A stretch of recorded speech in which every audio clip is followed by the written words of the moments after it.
ॐ नमः शिवाय।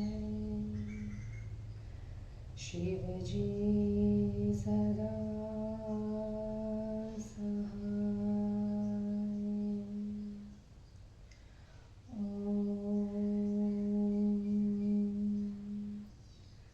नमः शिवाय। गुरुजी सदा सहाय। जय गुरुजी। अथ श्री वामन पुराणम् अथाष्टपञ्चाशो अध्याय। पुलत्स्य उवाच। सेनापत्येऽभिषिक्तस्तु कुमारो दैवतैरथ प्रणिपत्य भवं भक्त्या गिरिजां पावकं शुचिं शतकृतिकाक्षशिरसा प्रणम्य कुटिलामपि ब्रह्माणं च नमस्कृत्य इदं वचनमब्रवीत्। कुमार उवाच। नमोऽस्तु भवतां देवा, ॐ नमोऽस्तु तपोधनं युष्मत्प्रसादाज्येष्यामि शत्रुमहिषतारको। शिशुरस्मि न जानामि वक्तुं किञ्चन देवता दीयतां ब्रह्मणा सार्धं मनुज्ञा मम साम्प्रतम्। इत्येवमुक्तवचने कुमारेण महात्मना मुखं निरीक्षन्ति सुराः सर्वे विगतसाध्वसाः। शङ्करोऽपि सुतस्नेहात् समुत्थाय प्रजापतिम् आदाय दक्षिणे पाणौ स्कन्दान्तिकमुपागतम्। अथो मा प्राहतनयं पुत्र एहे हि शत्रुहन् वन्दस्व चरणो दिव्यो विष्णोर्लोकनमस्कृतो। ततो विहस्याय गुह कोऽयं मातर्वदस्व मां यस्यादरात् प्रणामो यमं क्रियते मद्विते जने। तं माता प्राह वचनं कृते कर्मणि पद्मभो वक्ष्यते तव योऽयं हि महात्मा गरुडध्वजः।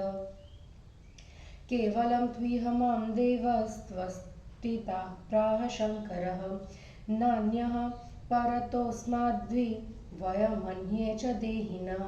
पार्वत्या गदिते स्कन्दः प्रणिपत्य जनार्दनं तस्थो कृताञ्जलिपुटस्त्वाज्ञां प्रार्थयतेऽच्युतात्।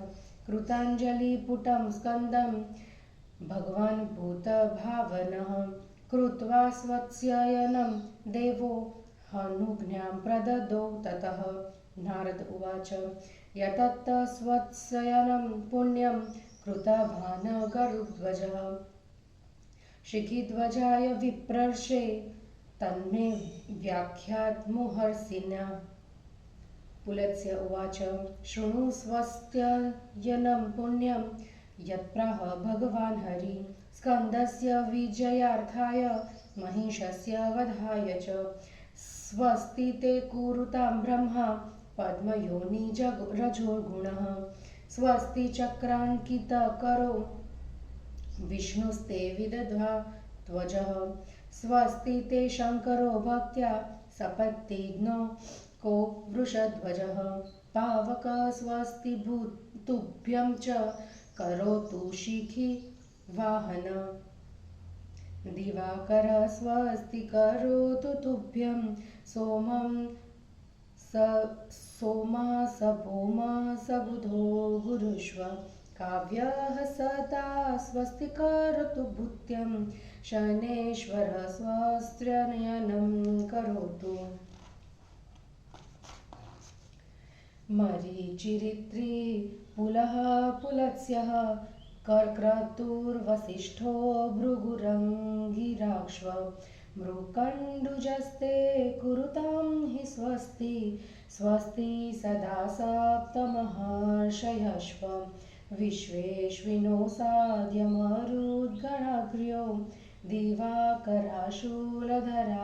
महेश्वरा। यक्षा पिशाचा वसवोऽथ किन्नरा ते स्वस्ति कुर्वन्तः सदोद्धतास्वग्नि नागाः सुपर्णाः सरिताः सरांसि तीर्थानि पुण्यायतनाः समुद्रा महाबला भूतगणा गणेन्द्रा ते स्वस्ति कुर्वन्तु सदा समुद्धताः स्वस्ति द्विपादिकेभ्यस्ते चतुष्पादेभ्य एव च स्वस्ति ते बहुपादेभ्य स्वपादेभ्योऽप्यनामयम् प्राचीं दिगरक्षतां वज्रिदक्षिणां दण्डनायकः पाशी प्रतीचीं रक्षतु लक्ष्मांशुः पातु चोत्तरां वर्हीन्द्रक्षिणपूर्वा च कुबेरो दक्षिणापरं प्रतीचीमुत्तरं वायुः शिवः पूर्वोत्तरमपि उपरिष्ठाद्ध्रुवः पातु अधस्ताश्च धराधरः मुसली लाङ्गली चक्री धनुष्मानन्तरेषु च वाराहोऽम्बु निधो पातु दुर्गे पातु नृकेसरी सामवेदध्वनिः श्रीमान् सर्वतः पातु माधवः पुलत्स्य उवाच एवं कृतस्वस्त्ययनो गुह शक्तिधरो गृणीः प्रणिपत्य सुरान् सर्वान् समुत्पतत भूतलात् तमन्वेव गणाः सर्वे दत्ता ये मुदिते सुरे अनुजगमुः कुमारं ते कामरूपा विहङ्गमः मातरश्व तथा सर्वाः समुत्पेतु नभस्थलं समं स्कन्देन बलिना हन्तु कामा महासुरान् ततः सुदीर्घमध्वानं गत्वा स्कन्दो ब्रवीत गणन भूम्यां तूर्ण महावीर्यः कुरुध्वमवतारणम् गणा गुहवचः श्रुत्वा अवतीर्धमहीतलम् आरातपतन्तस्तदेशं नादं चक्रुर्भयङ्करम् तन्निनादो महिं सर्वां पूर्याय च नभस्थलं विवेशार्णवरन्ध्रेण पातालं दानवालयं श्रुतः स महिषेणाथ तारकेण च धीमता विरोचनेन जम्भेन कुजम्भेनासुरेण च ते श्रुत्वा सहसानन्दं वज्रपातोपमं दृढं किमेतदिति सञ्चिन्त्य तूर्णजग्मुस्तदान्धकं ते समेत्यान्धकेनैव समं दानवपुङ्गवा मन्त्रयामासुरुद्विग्रांस्तं शब्दं प्रति नारद मन्त्रयस्सु च दैत्येषु भूतलात् सुकराननः पातालकेतुर्दैत्येन्द्रः सम्प्राप्तोऽथ रसातलं स बाणविद्वव्यथितः कम्पमानो मुहुर्मुहुः अब्रवीदवचनं दीनं समभ्येत्यान्धकासुरं पातालकेतुर्वाच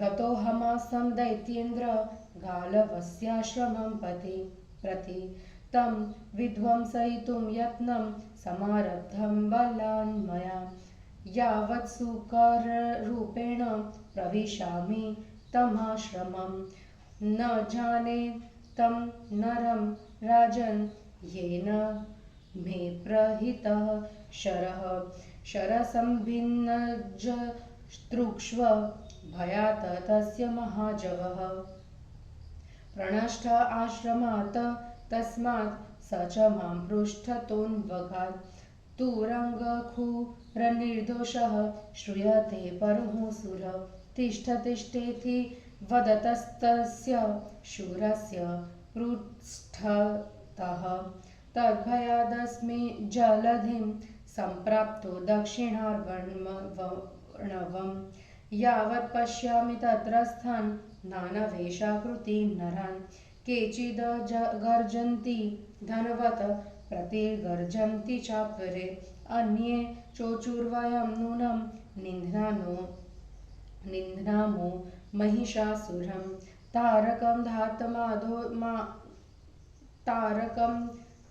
घातयामोद्ध वदन्त्ये सुतेजसः तच्छ्रुत्वा तु सुतरां त्रासो मम जातो सुरेश्वर महार्वर्णं परित्यज्य पतितोऽस्मि भयातुरः धरण्यां विवृतं गर्त मध्वपतदबलिं तब्दयात सम्परित्यज्य हिरण्यपुरमात्मनः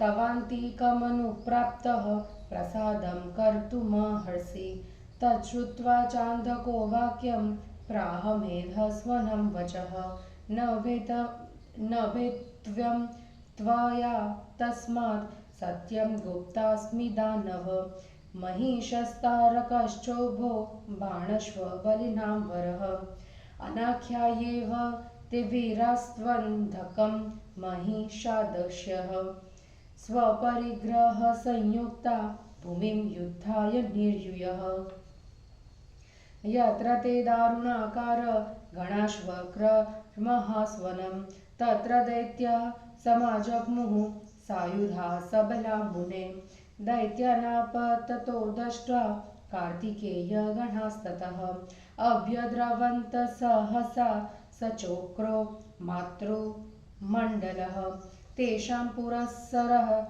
स्थाणुः प्रगृह्य परिधं बलिं निषूदयात परबलं क्रुद्धो रुद्रः पशुनिव तं निघ्नन्त्वं महादेवं निरीक्ष्य कलशोदरः कुठारं पाणिनादाय हन्ति सर्वान् महासुरान् ज्वालामुखो भयकरः करेणादाय चासुरं सरथं सजगं साश्वं विस्तृते वदने क्षिपत दण्डकश्चापि संक्रुद्धः प्रासपाणिर्महासुरं सवाहनं प्रक्षिपति समुत्पत्य महार्विणे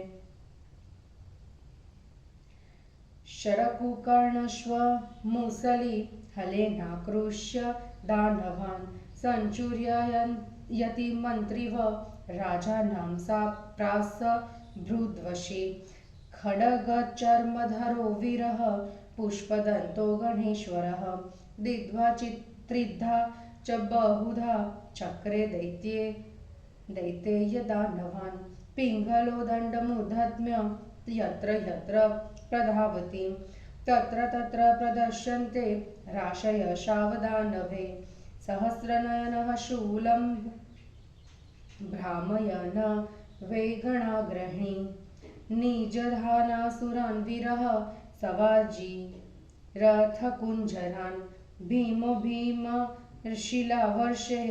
सपुरस्सरतोऽसुरान् निजधान यथेवेन्द्रो वज्रवृष्टया नगोत्तमान् रौद्रः शकटचक्राशो गणः पश्चाशिखो बलि भ्रामयन्मुदगरं वेगान् निजधान बलात् रिपुन गिरिभेदितलेनेव सारोहं कुञ्जरं रणे भस्मचक्रे महावेगो रथं च रथिना सह नारीजघ्नोद्वद्रिपातेष्व मुष्टिभिर्जानुनासुरान् कीलाभिर्वज्रतुल्यार्भिर्जधान बलवान् मुने कूर्मविग्रो ग्रीवयेव शिरसा चरणेन च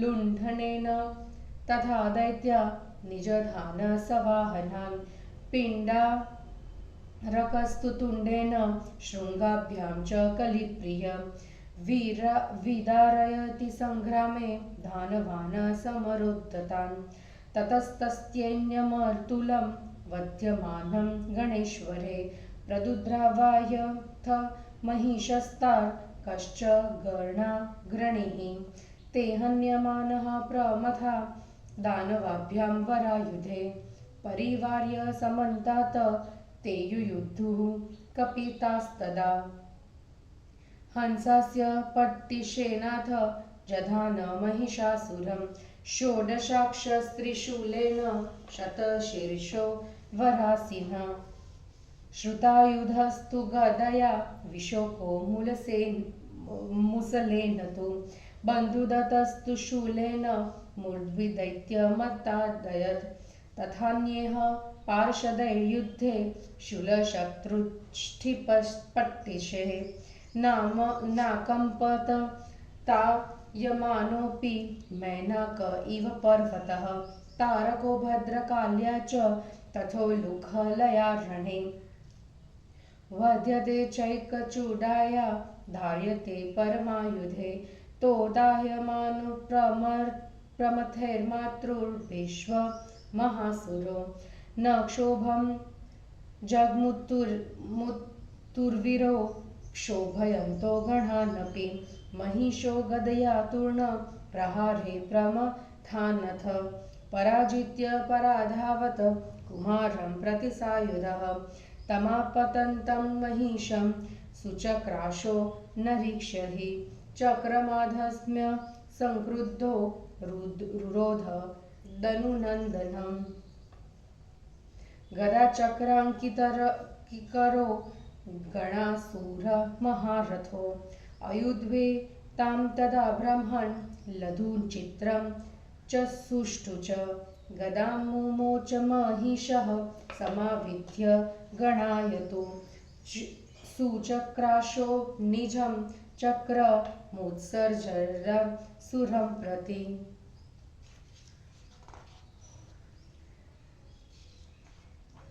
गदां चित्वा सुतीक्ष्णं चक्रं महिषमाद्रवत तत उच्चुक्रुशुर्दैत्य हाहतो महिषस्त्विति तच्छुत्वा व्यद्रवद् बाणः प्रासमाविद्य वेगवान् जधान चक्रं रक्ताक्षः पञ्चमुष्टिशतेन हि पञ्चबाहुशतेनापि सुचक्राक्षं बबन्धसः बलवानपि बाणेन निष्प्रयत्न गतिकृतः सुचक्राक्षं सचक्रं हि बन्धं बाणासुरेण हि दृष्ट्वा द्रव्यदगदापाणिर्मकराक्षो महाबलः गदया मूर्ध्विबाणं हि निजधान महाबलः वेदनार्तो मुमोचाथ सुचक्राक्षं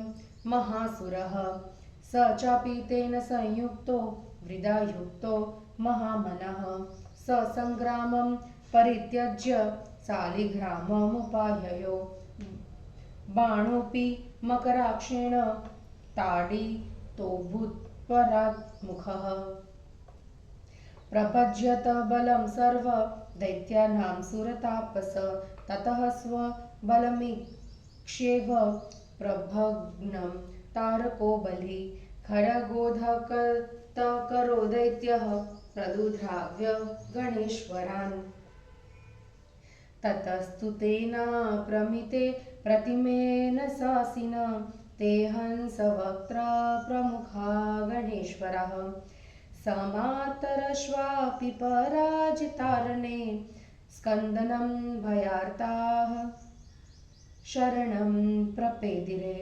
भग्नान् गणान् वीक्ष्य महेश्वरात्मज स्तं तारकं सासिनपामापतन्तं द्वष्ट्वेव शक्त्या हृदये बिभेद सभिन्नमर्माण्यपतत पृथिव्याम् तस्मै हन्ति भ्रातरिमग्नदर्पो भयातुरोद्भून्महिषो महर्षे सन्त्यज्य सङ्ग्रामशिरो दुरात्मा जगामशैलं स हिमाचलाख्यं बाणेऽपि वीरे निहतेऽथ तारके गते हिमाद्रिं महिषे भयार्ते भयाद्विवेशोग्रमापं निधानं गणैर्बले व्यवद्यति सापराधे हत्वा कुमारो रणमूर्ध्नि तारकं प्रगृह्य शक्तिं महता जवेन मयूरमारुह्य शिखण्डमण्डितं ययो निहन्तुं महिषासुरस्य सपृष्ठतः प्रेक्ष्य शिखण्डिकेतनं समापतन्तं वरशक्तिपाणिनं कैलासमुत्सृज्य हिमाचलं तथा क्रौञ्चं समभ्येत्य गुहां विवेश दैत्यं प्रविष्टं स पिनाकी सूनु जुगोपयत्नाद भगवान् गुहोऽपि स्वबन्धुहन्ता भविता कथं त्वहं सञ्चिन्तयन्नेव ततः स्थितोऽभूत् ततोऽभ्यघात पुष्करसम्भवस्तु हरो मुरारिसृदशेश्वरश्व अभ्येत्य चोचुर्महिषं सशैलं भिन्दस्वशक्त्या कुरुदेवकार्यं ततः कार्तिकेय प्रियमेव तथ्यं श्रुत्वा वचः प्राह सुरान् विहस्य कथं हि माता मानातृकं वधे स्वभ्रातरं भ्रातृसुतं च मातु एषा श्रुतिष्वापि पुरातनी किल गायन्ति यां वेदविदो महर्षयः कृत्वा च यस्यामतमुत्तमायाः स्वर्गं व्रजन्ति त्वतिपापिनोऽपि गाब्राह्मणं वृद्धमधात्तवाक्यं बालं स्वबन्धुं ललनामदुष्टां कृतापराधा अपि नैव वध्या आचार्य मुख्या गुरवस्तथैव एवं जाननमधर्ममग्न्यं सुरेन्द्र नाहं हन्यां भ्रातरमातुलेयं यदा दैत्यो निर्गमिष्यत् गुहान्त तदा शक्त्या घातयिष्यामि शत्रुम् श्रुत्वा कुमारवचनं भगवान् महर्षे कृत्वा मतिं स्वहृदये गुहमाशक्रः मत्तो भवान् मतिमान् वदसे किमर्थ वाक्यं शृणुष्व हरिणा गदितं हि पूर्वम् नैकस्यार्थे बहून् हन्यादिति शस्त्रषु निश्चयः एकं हन्याद बहुभ्योऽर्थे न पापी तेन जायते एतत् श्रुत्वा मया पूर्व समयस्थेन चाग्रिज निहतो न मुचि पूर्वः सोदरोऽपि ममानुजः तस्माद् बहूनामर्थाय संक्रोञ्चं महिषासुरं घातयस्व पराक्रम्य शक्त्या पावकदत्तया पुरन्दरवचः श्रुत्वा क्रोधादारक्तलोचनः कुमारः प्राह वचनं कम्पमानः शतक्रतुः मूढ किं ते बलं बाह्यो शारीरं चापि वृत्तहन् येनाधिक्षिपसे मां त्वं ध्रुवं न मतिमानसि तमुवाच सहस्राक्ष त्वतोऽहं बलवान् गुह तं गुहः प्राह एहि युद्धस्व बलवान् यदि शक्रः प्राहाथ बलवान् ज्ञायते कृतिकासुत प्रदक्षिणं शीघ्रतरं यः कुर्यात् क्रोच्छमेव हि श्रुत्वा तदचनं स्कन्दो मयूरं प्रज्ञय वेगवान् प्रदक्षिणं पादचारी कर्तुतूर्णतरोऽभ्यगात् शक्रोवर्तीय नागेन्द्रात् पादेनाथ प्रदक्षिणं कृत्वा तस्थो गुहोऽभ्येत्य मूढं किं स्थितितो भवान् तमीन्द्रः प्राह कौटिल्यं मया पूर्व प्रदक्षिणः कृतोऽस्य न त्वया पूर्व कुमारः शक्रमब्रवीत् मया पूर्व विवदन्तो परस्परं प्राप्यो चतुर्महेशाय ब्रह्मणे माधवाञ्च। अथोवाच हरिस्कन्दनं प्रष्ठुमहर्षि पर्वतं। योऽयं वक्ष्यति पूर्वः स भविष्यति महाबलः।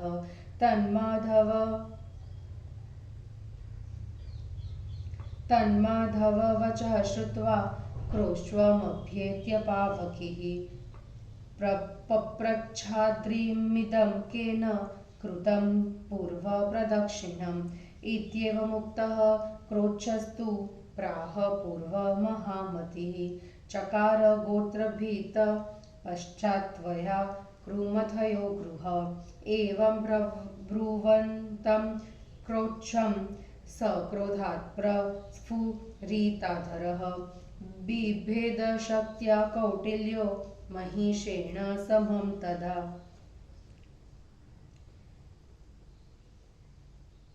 तस्मिन् हतेऽथ तनये बलवान् सूनाभो वेगेन भूमिधर पार्थिवजस्तथागात्।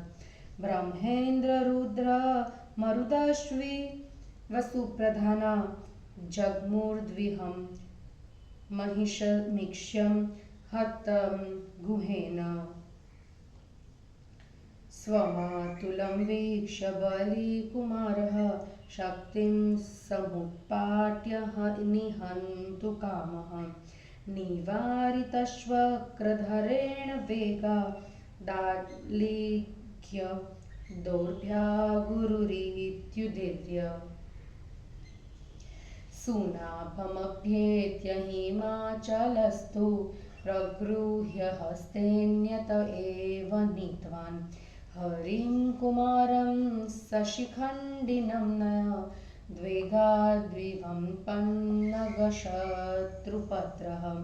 ततो गुहः प्रहरिं सुरेशं मोहेन नष्टो भगवन् विवेकः। भ्राता मया मातुलजो निरस्तस्तस्मात्तं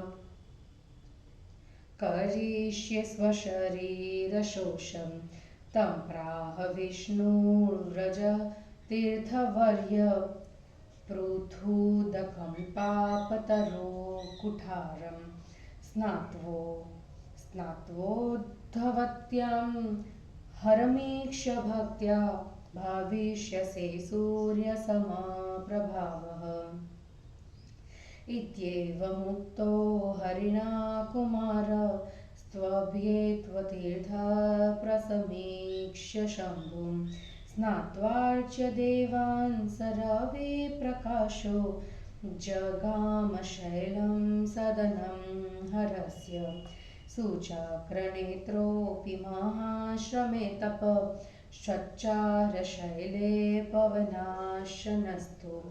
आराधयानो वृषभं ध्वजं तदा आरोस्य तुष्टो वरदो बभूव। देवात् स वव्रेवरमायुधार्थे चक्रं तथा वे रिपुबाहुषन्धं। छिन्दादथा त्वप्रतिमं करेण बाणस्य तन्मे भगवान् ददातु। तमाह शम्भुर्व्रज दत्तमेदत् वरं हि चक्रस्य तवायुधस्य। बाणस्य तहाहुबलं प्रवृत्तं सञ्छेत्स्य तेनात्र विचारणास्ति। वरे प्रदत्ते त्रिपुरान्तकेन गणेश्वरः स्कन्दमुपाजगाम। निपत्य पादौ प्रतिबन्धहष्टौ निवेदयामास हरप्रसादम्। एवं तवोक्तं महिषासुरस्य वधं त्रिनेत्रात्मज शक्तिभेदात्। क्रोच्छस्य मृत्युः शरणागतार्थ पापापहं पुण्यविवर्धनं च। हिंदी अनुवाद। सेनापति पद पर नियुक्त कार्तिकेय के लिए ऋषियों द्वारा स्वस्त्ययन, तारक विजय के लिए प्रस्थान, पाताल केतु का वृत्तांत, तारक महिषासुर वध तथा सुचक्राक्ष को वर। पुलत्स्य जी बोले, जब शंकर एवं देवताओं ने देवताओं के सेनापति के पद पर कुमार कार्तिकेय का अभिषेक किया, तब उक्त पद पर अभिषिक्त कुमार ने भक्तिपूर्वक शंकर, पार्वती और पवित्र अग्नि को प्रणाम किया। उसके बाद 6 कृतिकाओं एवं कुटिला को भी सिर झुकाकर प्रणाम करके ब्रह्मा को नमस्कार कर यह वचन कहा। कुमार ने कहा, देवताओं, आप लोगों को नमस्कार है।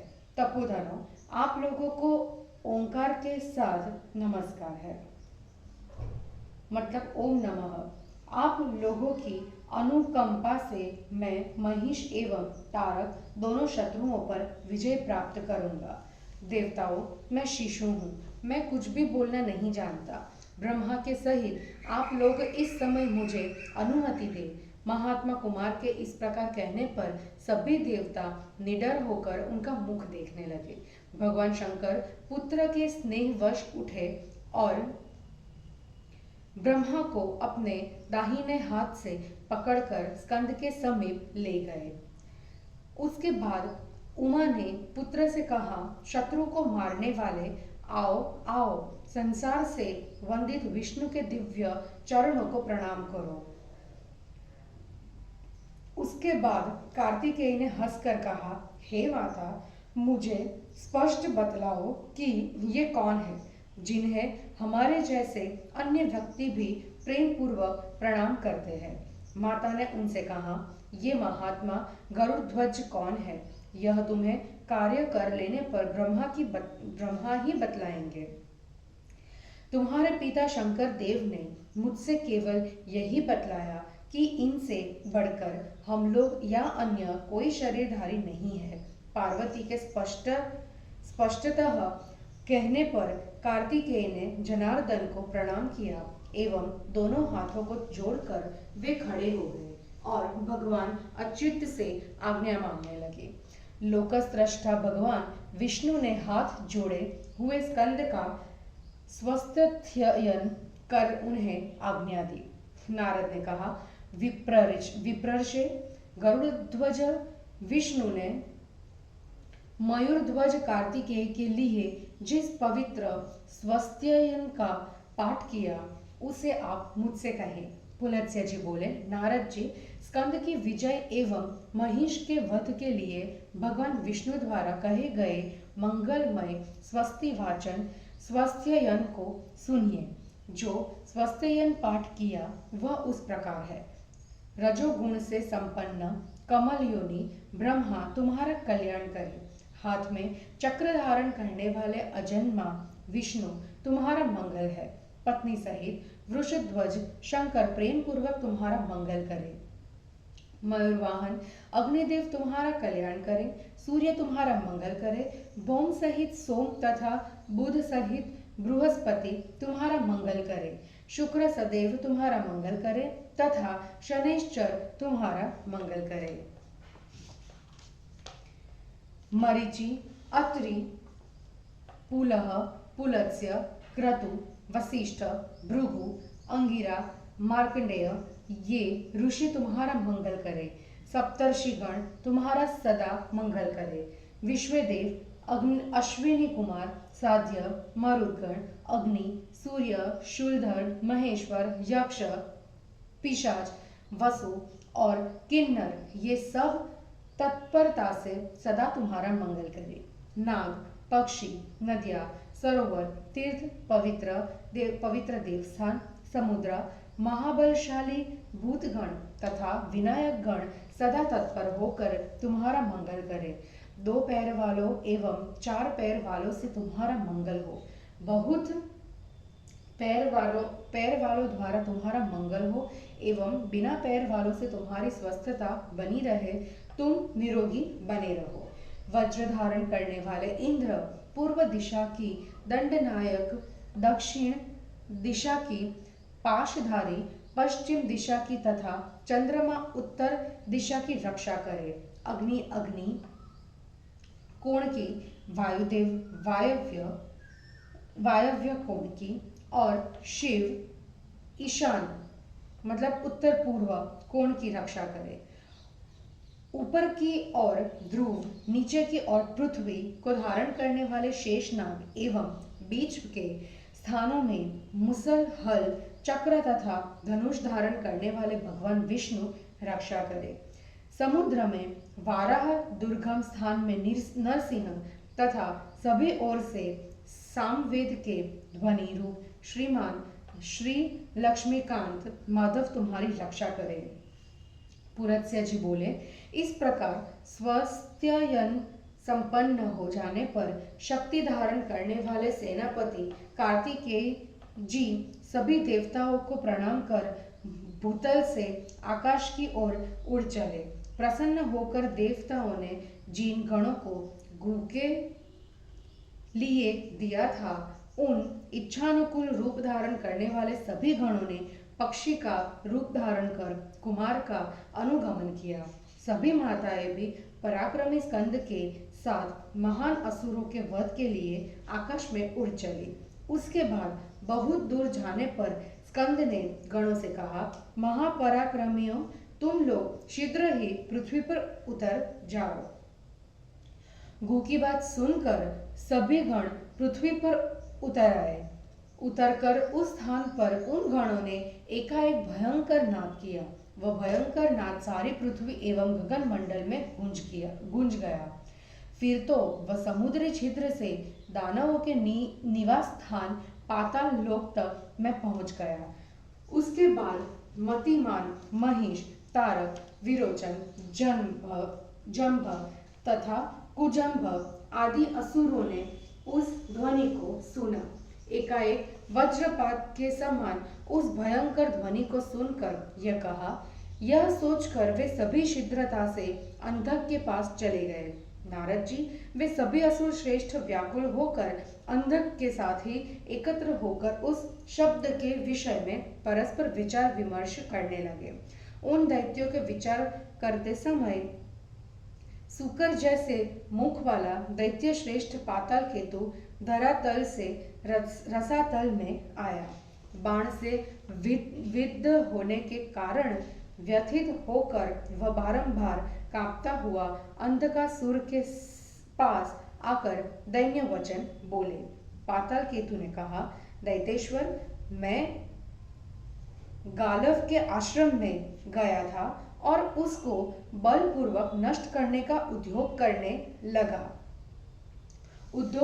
लगा। राजन, मैंने सुकर के रूप में जैसे ही उस आश्रम में प्रवेश किया, वैसे ही पता नहीं किस मानव ने मेरे ऊपर बाण छोड़ दिया।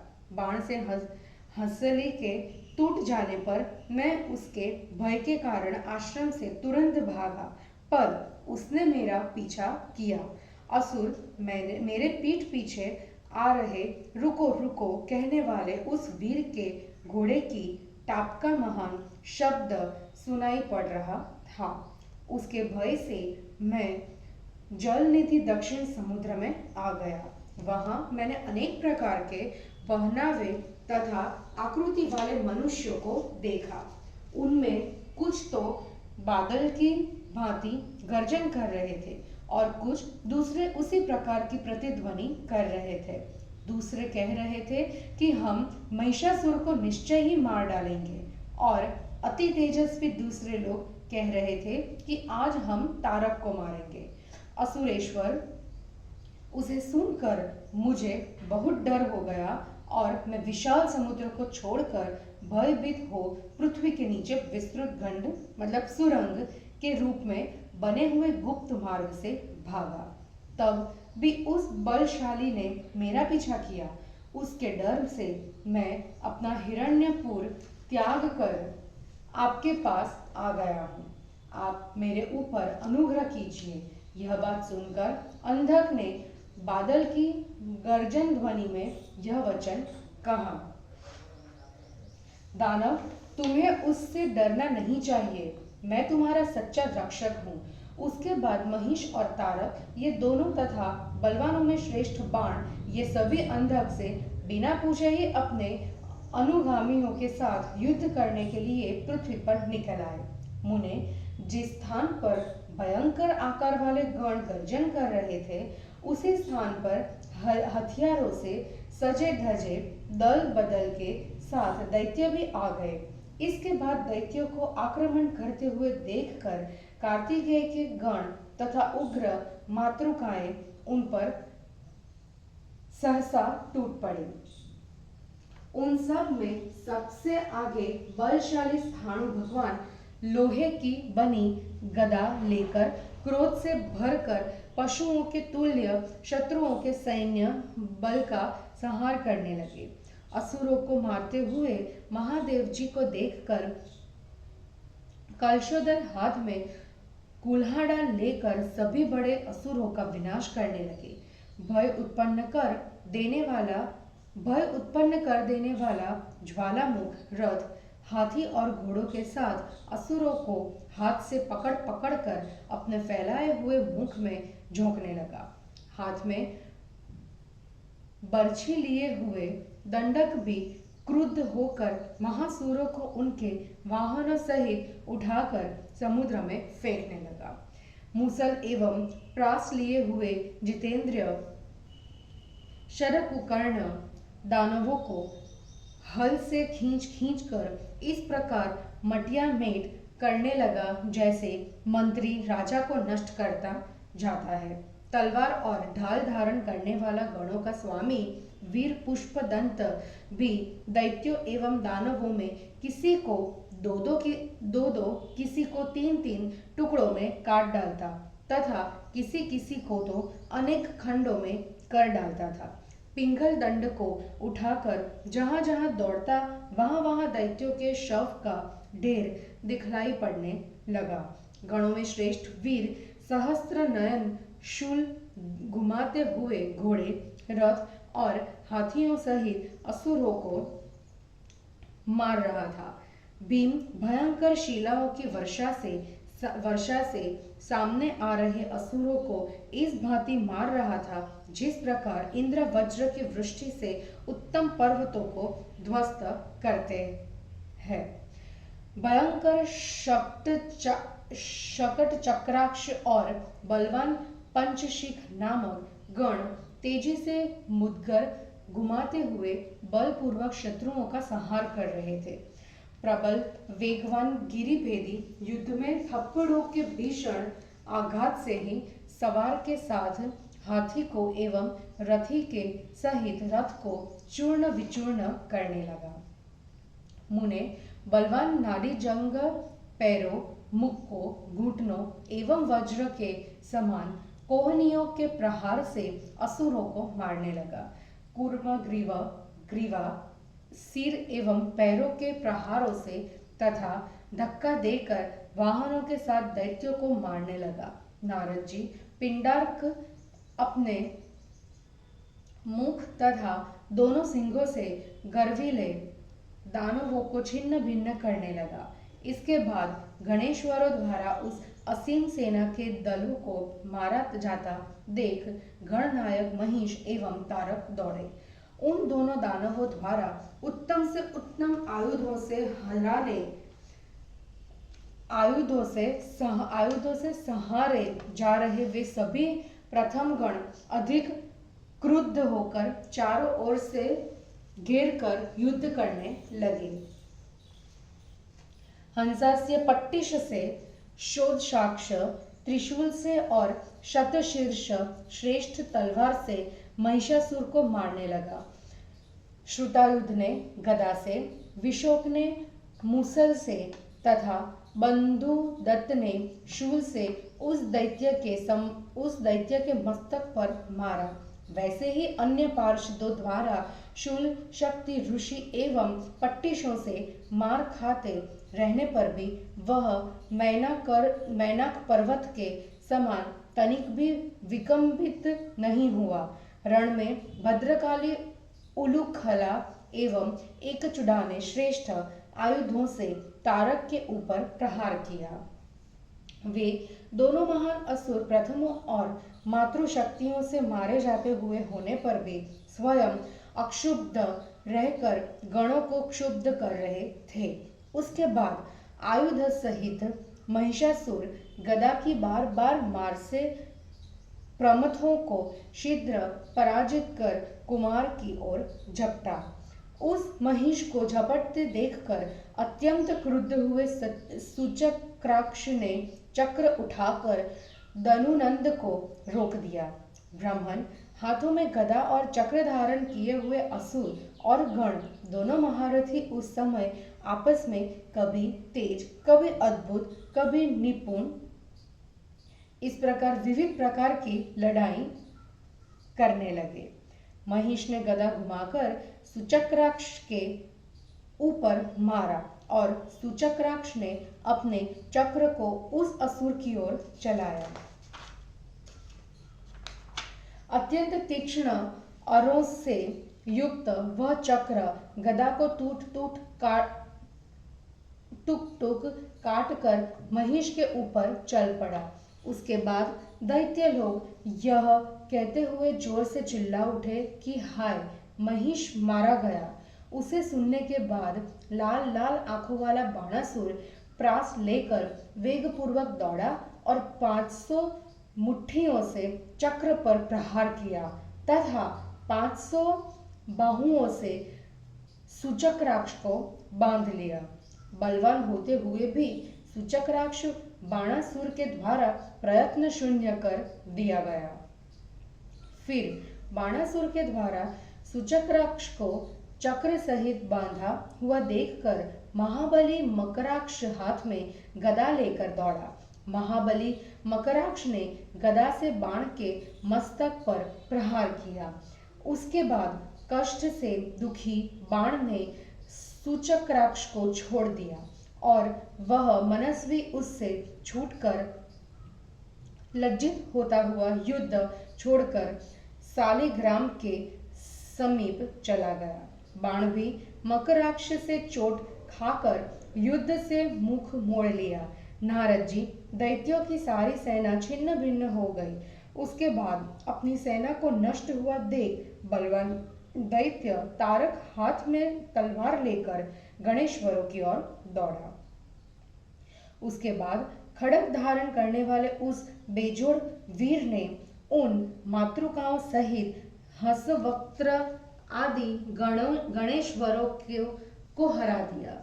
वे सभी डर कर स्कंद की शरण में गए। महेश्वर के पुत्र कुमार ने अपने गणों को निरुत्साह तथा खड्गधारी तारकासुर को आते हुए देखकर शक्ति के प्रहार से उसका हृदय विदीर्ण कर डाला। हृदय फट जाने के कारण वह पृथ्वी पर गिर पड़ा। महर्षि, उस भाई के मार जाने पर महिषासुर का अभिमान चूर हो गया। वह दुष्टात्मा डर से व्याकुल होकर युद्ध भूमि से भागकर हिमालय पर्वत पर चला गया। वीर तारक के मारे जाने डर कर महिष के हिमालय पर भाग जाने एवं गणों द्वारा अपराधी सेना की संहार किए जाने पर बाण भी डर के कारण अगाध समुद्र में प्रवेश कर दिया। युद्ध भूमि में तारक का संहार कर कुमार ने शक्ति उठा ली और वे शिखंड युक्त मोर पर चढ़ गए। फिर अत्यंत शीघ्रता से महिषासुर को मारने चले। हाथ में श्रेष्ठ शक्ति लिए हुए मयूर ध्वज कार्तिकेय को पीछे आते देख वह महिषासुर कैलाश एवं हिमालय को छोड़कर क्रोच पर्वत पर चला गया और उसकी गुफा में प्रवेश कर गया। महादेव के पुत्र भगवान गु पर्वत की गुफा में प्रविष्ट हुए दैत्य की प्रयत्न पूर्वक रक्षा करने लगे। वे सोचने लगे कि मैं अपने ममेरे बंधु का विनाश करता कैसे हूं। वे कुछ क्षण स्तब्ध हो गए। उसके बाद ही कमल जन्मा ब्रह्मा, भगवान शंकर, विष्णु और इंद्र वहां आ पहुंचे। उन्होंने कहा कि शक्ति के द्वारा पर्वत सहित महिष को विदीर्ण कर 2 और देवताओं का कार्य पूरा करो। इस प्रिय तथ्य वचन को सुनकर हंसते हुए कार्तिकेय देवताओं से बोले, मैं नाना के नाती, माता के भतीजे और अपने ममेरे भाई को कैसे मारूं? इस विषय में यह इनको न मारने वाली प्राचीन श्रुति भी है, जिसे वेद ज्ञाता महर्षिगण गाया करते हैं। गौ, ब्राह्मण, वृद्ध, यथार्थ वक्ता, बालक, अपना संबंधी, दोष रहित स्त्री तथा आचार्य आदि गुरुजन अपराध करने पर भी अवध्य होते हैं। इस उत्तम श्रुति के अनुसार आचरण करने वाले महान पापी भी स्वर्गलोक को जाते हैं। सुरश्रेष्ठों में इस श्रेष्ठ धर्म को जानते हुए ऐसी दशा में गुफा में छिपी अवस्था में अपने भाई को नहीं मार सकूंगा। जब दैत्य गुहा के भीतर से बाहर निकलेगा, तब मैं शक्ति से उस देव शत्रु का संहार करूंगा। तब हमें धर्म बाधा नहीं होगी। महर्षि कुमार का वचन सुनने के बाद इंद्र ने अपने हृदय में विचार कर गुह से कहा, आप मुझसे अधिक मतिमान नहीं हैं। आप ऐसा क्यों बोल रहे हैं? पहले समय में भगवान श्री हरि की कही हुई बात को सुनिए। शास्त्रों में यह निश्चय किया गया है कि एक व्यक्ति की रक्षा के लिए बहुतों का संहार नहीं करना चाहिए, परंतु बहुतों के कल्याण के लिए एक का वध करने से मनुष्य पापी नहीं होता। अग्निपुत्र इस शास्त्र निर्णय को सुनकर पहले समय में मैंने मेल रहने पर भी अपने सहोदर छोटे भाई नमुची को मार दिया। अतः बहुतों के कल्याण के लिए तुम क्रोच्छ सहित महिषासुर का संहार अग्नि द्वारा दी हुई शक्ति से बलपूर्वक कर डालो। इंद्र की बात सुनकर कुमार की आंखें क्रोध से लाल हो गई। आवेश में कांपते हुए कुमार ने इंद्र से कहा, मूढ़ वृत्रारी, तुम्हारी बाहुओं और शरीर में कितनी शक्ति है जिसके बल पर तुम मेरे ऊपर आक्षेप कर रहे हो? तुम निश्चय ही बुद्धिमान नहीं हो। 1000 आंखों वाले इंद्र ने उनसे कहा, गुह, मैं तुमसे शक्तिशाली हूँ। गुह ने इंद्र से कहा, यदि तुम शक्तिशाली हो तो आओ युद्ध कर देख लो। तब इंद्र ने कहा, कृतिकानंदन, हम दोनों में जो पहले क्रोच्छ पर्वत की प्रदक्षिणा कर सकेगा वही शक्तिशाली समझा जाएगा। उस बात को सुनकर स्कंद अपने वाहन मयूर को छोड़कर पैदल प्रदक्षिणा करने के लिए शीघ्रता से चल पड़े। इंद्र भी गजराज से उतरकर पैदल ही प्रदक्षिणा कर वहां आ गए। स्कंद ने उनके पास जाकर कहा, मूढ़, क्यों बैठे हो? इंद्र ने उन कौटिल्य से कहा, मैंने तुमसे पहले ही इसकी प्रदक्षिणा कर ली है।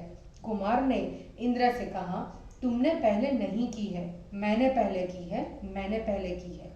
इस प्रकार परस्पर विवाद करते हुए उन दोनों ने शंकर, ब्रह्मा एवं विष्णु के पास जाकर कहा। इसके बाद विष्णु ने स्कंद से कहा कि तुम पर्वत से पूछ सकते हो, वह जिसे पहले आया हुआ बतलाएगा वही महाशक्तिशाली मान्य होगा। माधव की उन बातों को सुनकर अग्निनंद ने क्रोच्छ पर्वत के पास जाकर उससे यह पूछा कि प्रदक्षिणा पहले किसने की है। इस बात को सुनकर चतुर क्रोच्छ ने कहा, कार्तिकेय, पहले इंद्र ने प्रदक्षिणा की, इसके बाद तुमने की है। इस प्रकार कहने वाले क्रोच्छ को क्रोध से ओट कंपाते हुए उस कुटिला नंदन कुमार ने शक्ति की मार से महिषासुर के साथ ही विदीर्ण कर दिया। उस पुत्र के मार दिए जाने पर पर्वतराज पुत्र बलवान सुनाभ शीघ्र ही वहां आ गए। ब्रह्मा, इंद्र, रुद्र, वायु, अश्विनी कुमार, वसु आदि देवता घू के द्वारा महिष को मार गया देखकर स्वर्ग चले गए। अपने मामा को देखने के बाद बलवान कुमार ने शक्ति लेकर उन्हें मारना चाहा, परंतु विष्णु ने शीघ्रता से उन्हें बाहुओं से आलिंगित करते हुए ये गुरु है ऐसा कहकर रोक दिया। हिमालय सुनाब के निकट आए और उनका हाथ पकड़कर दूसरी ओर ले गए तथा गरुड़ वाहन विष्णु मयूर सहित कुमार को जल्दी से स्वर्ग में लिए चले गए। इसके बाद घू ने सुरेश्वर हरि से कहा, भगवान, मुंह से मेरी विचार शक्ति नष्ट हो गई और मैंने अपने ममेरे भाई का संहार कर दिया, अतः प्रायश्चित में मैं अपने शरीर को सुखा डालूंगा। विष्णु ने उनसे कहा, कुमार, तुम पाप रूपी वृक्ष के लिए कुठार स्वरूप श्रेष्ठ तीर्थ पृथुदक में जाओ। वहां ओदवती के जल में स्नान कर भक्ति पूर्वक महादेव का दर्शन करने से तुम सूर्य के समान कांति युक्त हो जाओगे। हरि के इस प्रकार कहने पर कुमार पृथुदक तीर्थ में गए और उन्होंने महादेव का दर्शन किया।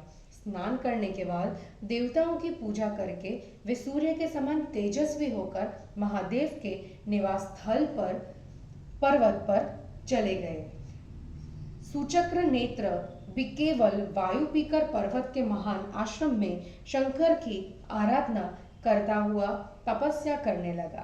तब प्रसन्न होकर शंकर ने उसे वर देने का वचन दिया। उसने अस्त्र प्राप्ति के हेतु वर मांगा, हे भगवान, शत्रु की भुजाओं को काटने वाला ऐसा अनुपम चक्र मुझे दे जिससे मैं हाथ से ही बाणासुर की भुजाओं को काट सकूं। महादेव जी ने उससे कहा, जाओ, तुमने चक्र के निमित्त जो वर मांगा उसे मैंने दे दिया। यह बाणासुर के अत्यंत बड़े हुए बाहुबल को निसंदेह काट डालेगा। त्रिपुरा को मारने वाले महेश्वर के वर देने पर गणेश्वर स्कंद के निकट गया और उसने उनके चरणों में गिरकर वंदना की। उसके बाद उनसे प्रसन्नता पूर्वक महादेव की कृपा का वर्णन किया। इस प्रकार मैंने, पुलत्स्य ने, तुमसे शंकर के पुत्र के द्वारा शक्ति से महिषासुर के संहार किए जाने का वर्णन किया।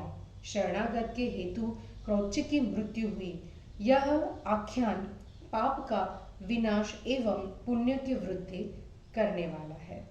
इस प्रकार श्री वामन पुराण में 58वां अध्याय समाप्त हुआ। जय गुरु जी।